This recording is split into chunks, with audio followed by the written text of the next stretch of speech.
What is up, you guys? Brooke here, and today I am doing another round of the Strike Back Videoathon. I'm going off topic again today because I've been wanting to talk about books that I did not finish. There are a lot of books I have not finished in the book universe, but I am going to go over just a select few today. These books I have different reasons for not finishing, and I will explain why once I get to those books, but most of these guys are just really not my cup of tea. And with that said, let's get started.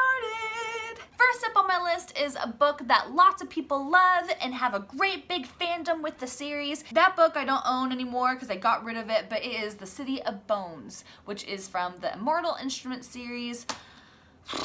Guys, it is just not for me. I have tried reading this series so many times. I've tried getting into it twice. I've gotten into it in physical book form that I eventually took back. I have gotten into it in ebook form whenever I decided to give it one more chance and I stopped reading it again. And I tried reading it in audiobook form. And once again, it just gets so boring to where I always lose interest about the same time frame that I always do. But whenever I was getting into the audiobook version, I got a lot farther. It just gets so boring, so why bother finishing? If you like them, cool. I just don't. The next book I'm going to be talking about is another one that I don't own because I returned that sucker because I did not like The Tiger's Curse or whatever it's called. Is it just Tiger's Curse or The Tiger's Curse?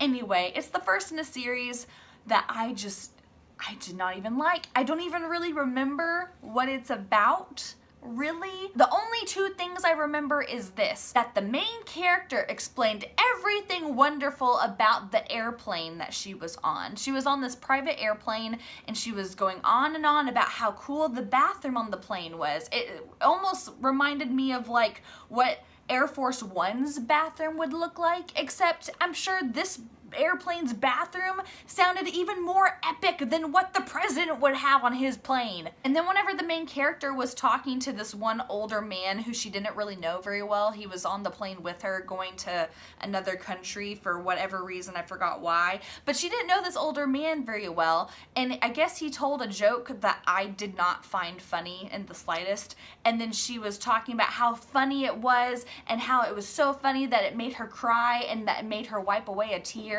And I was like, why was that even funny to begin with? And you're crying about it, that it was so funny? And then the other thing about the book that I remembered that I didn't like was that the main character had gone to like this older man's hut.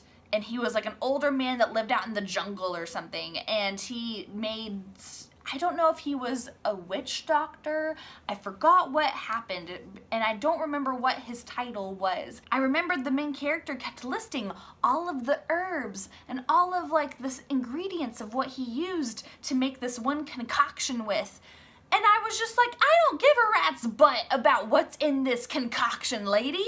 I just want to continue on with the story that I don't even remember the plot of because I just was bored with it. Anyway, if Tiger's Curse is your thing, awesome. I couldn't finish the thing though.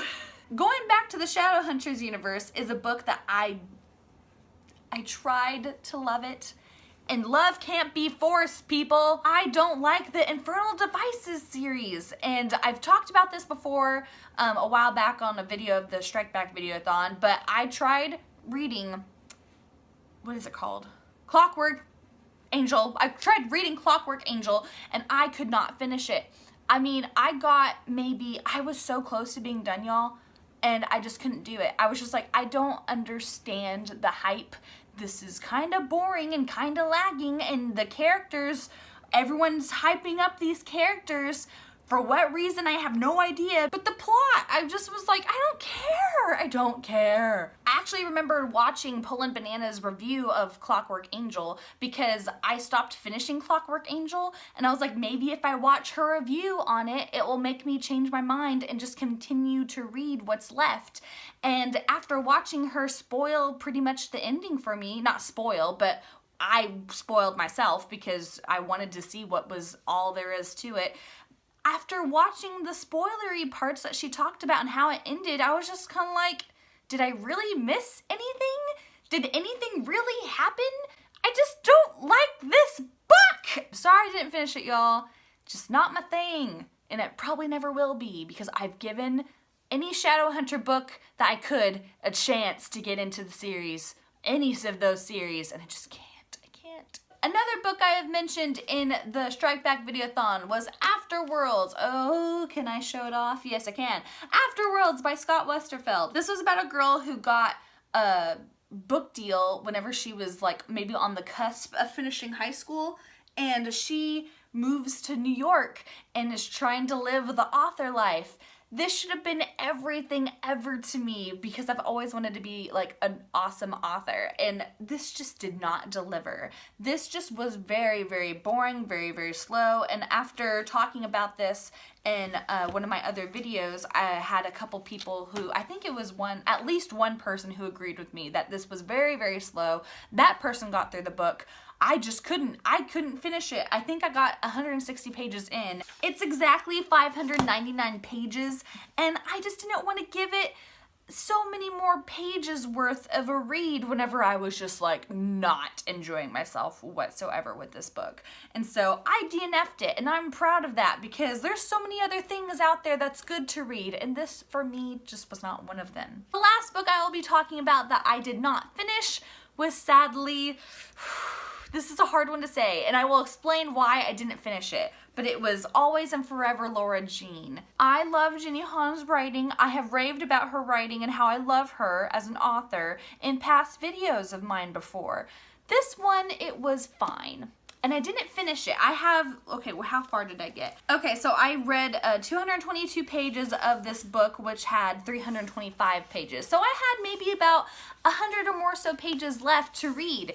And it was really good. It was really cute. It just wasn't my favorite. This was definitely my least favorite of the trilogy of the, what's it called? To All the Boys I Loved Before. I really loved the first two books. The second book was a really good favorite of mine as well from Jenny Han. And this one I just felt like was starting to be kind of predictable. And then I started to get like more caught up with doing YouTube videos. And so I stopped reading it for a while, and a part of me just doesn't really want to go back to it. I really liked this trilogy, but I kind of made my peace with not finishing this one because I already know how it's going to end.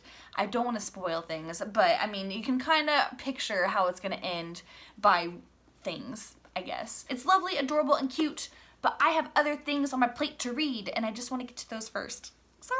Alright, so those were my books that I DNF'd, did not finish, for people who don't know booktube language. Sorry if I got in ranty modes, but I definitely get really dissy whenever I'm talking about books that just I did not enjoy very well. So sorry if I offended anybody, but I really liked talking about some of these because I have to get my feelings out somehow, some way, and I did that just now, so thanks guys for listening. Once again, that was round 22 of the Strike Back Videoathon, and tomorrow is round 23, so you guys gotta see what I've got up my sleeve for that one tomorrow. Thank you all so much for stopping by today, and I will see you next time. Bye!